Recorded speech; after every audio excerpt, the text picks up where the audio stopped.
9 ans après le terrible accident de Michael Schumacher, un magazine allemand prétendait en avoir réalisé une interview exclusive du champion de Formule 1. Mais cet entretien n'a jamais eu lieu. De vives critiques ont rapidement fleuri sur les réseaux sociaux. Un drapeau noir à l'échelle du sport automobile. Alors que les nouvelles sur l'état de santé de Michael Schumacher sortent au compte-gouttes, le magazine allemand Die Aktuell annonçait, le week-end dernier, avoir échangé avec la légende de la Formule 1 lors d'un entretien exclusif. La une de ce journal ne faisait guère de mystère sur le contenu de cette interview inédite, la première de Schumi depuis son terrible accident de ski à Méribel en décembre 2013.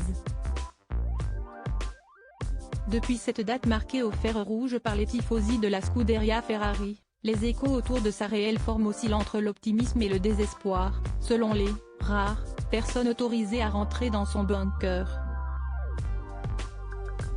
Du coup, avec des citations telles que « Ma vie a complètement changé » ou la première interview, les promesses de cette entrevue ont évidemment interpellé les nombreux suiveurs du dossier. L'interview de la honte massacrée sur les réseaux sociaux, mais le soufflet est aussi vite retombé que lors d'une crevaison d'un favori au premier tour.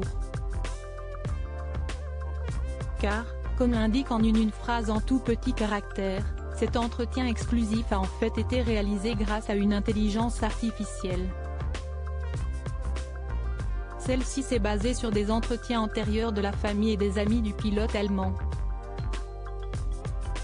Autant dire que le mode opératoire du magazine a mis en furie les aficionados du père de Mick Schumacher, déjà remonté contre Netflix et la série Drive to Survive.